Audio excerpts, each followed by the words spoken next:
Hi everyone, welcome back to Farrand Film. Today I'm bringing you my review of Scream 6 to celebrate its release on 4K UHD, Blu-ray, DVD, and digital download on the 10th of July. So we're a little bit out from that right now. Currently recording this on Sunday the 23rd. It's going to get released on Monday the 24th, but better late than never, I suppose. So I caught Scream in the cinema earlier this year, and I was thrilled to sort of receive this courtesy of Paramount UK. So thank you very much to those. And I went through the disc, I had a look at the film again, and I went through some of the special features like I tend to do on these physical release reviews.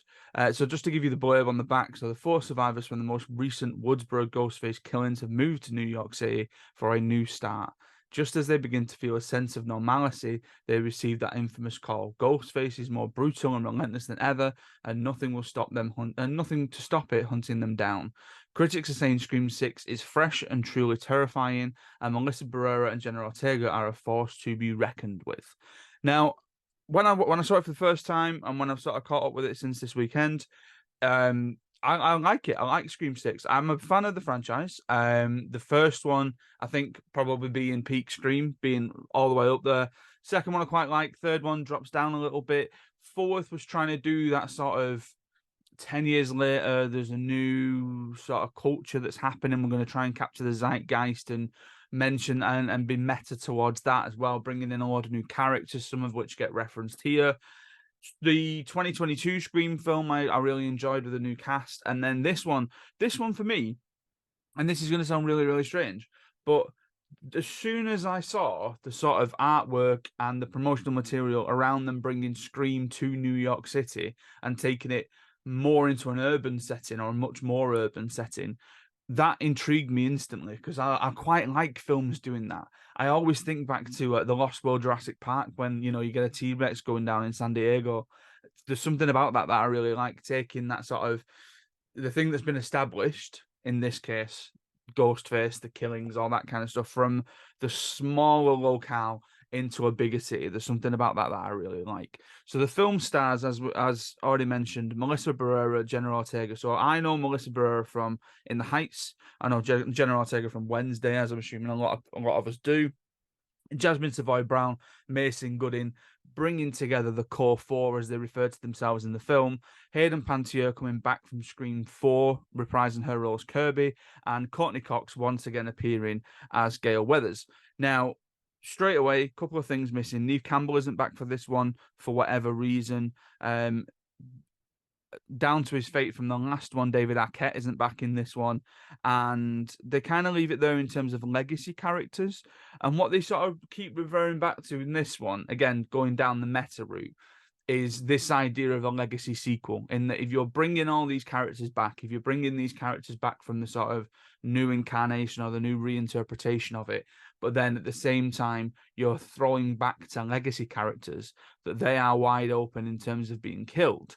Now, it is meta, as we expect from the Scream franchise, but for this one particular, it is much more nastier in tone and it has a much nastier bite than the predecessor. So, an 18 certificate, all the BBFC thing says on here is strong bloody violence, and there is a lot of that from the outset. I was thinking back to the 2022 Scream, which I think was an 18 as well, although forgive me if I'm wrong on that. But Scream 4 was definitely a 15. And I think at that point, if you know that you're sort of in a franchise of horror films that maybe rely on its kills and maybe rely on its gore a little bit, that if you're bringing the rating down, it's watering down the content of what it is that you're expecting to see. This ups it to another level. This was really brutal, especially the first kill in the film. Now, I don't mean to sort of go into spoiler territory here if you've not seen it, but Scream has been out in the ether for a while now. So the opening sequence stars Samara Weaving, who you might know best from Ready or Not. And I was really excited to see Samara Weaving in this because I really like Ready or Not. And she does have a small part. She's essentially the first victim that gets killed in New York City right at the start of the film. Her death is brutal in the sort of alleyway. And it does that very good thing of flipping it on its head a little bit, your expectations on the head a little bit, in that, she gets killed and they do the sort of final slash, and then where you expect to see the title card, you then don't get that, and you get a killer unmasking himself. And even that aspect flips on its head again. So there are a lot of different things that the writers, the Radio Silence, are trying to do here with these films, and they're trying to sort of take our expectations, turn them on their head a little bit, which I do quite like. It's very clever. A lot of my favorite imagery of the franchise is in this film. So things like seeing Ghostface through the frosted glass door, Ghostface with a shotgun, just all the different set pieces that come together. And I'm going to just mention some of these as we go through. So the film in general, I really like it. I know that some people were quite sniffy around it. I really like it. I thought it was quite good. Obviously, you have to suspend your belief a little bit towards the end with a twist and all that kind of stuff. And I think there's only so many times that you can go down the route of trying to do a different twist. This was different enough.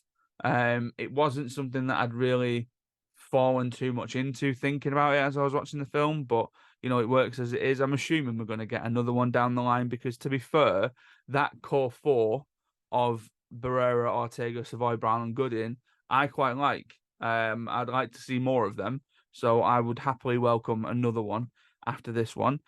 So the disc itself. Now, I mentioned this on the John Wick review that with the John Wick review, your 4K now gets a Blu-ray as well. This one is just the 4K. There's just the 4K disc in here. There's no Blu-ray disc. So what they've now done is they've put all the features on the same set, which is absolutely fine. It has a director's commentary on it, and the sort of general stuff after this point is all the sort of B-roll, behind the scenes featurette type things. So you get Death Comes to the City, which is that Scream 2022 paid homage to the originals, but the directors wanted to be bigger and develop and move on to a big city. My favorite aspect of the film. You get Faces of Death, which is the new characters from the mold of the old characters. So again, the core four, but then also the ones who are now surrounding them.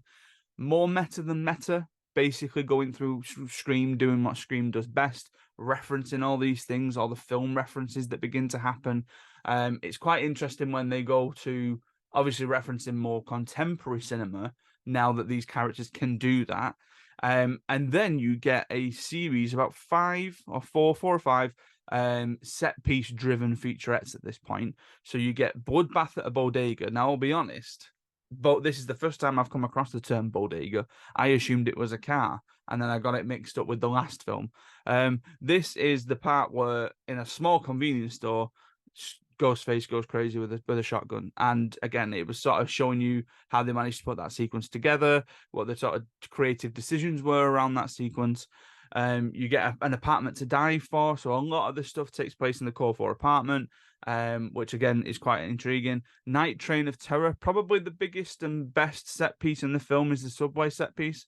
I think even the filmmakers must feel that way because it filled up a lot of the promotional material that was released about the film. And then finally, Theatre of Blood, so this really sort of complex and elaborate staging and set piece for the final act or final 30 minutes of the film, if you will. So I mean, my views on Scream 6 haven't changed since I saw it the first time. Still think it's a very good film.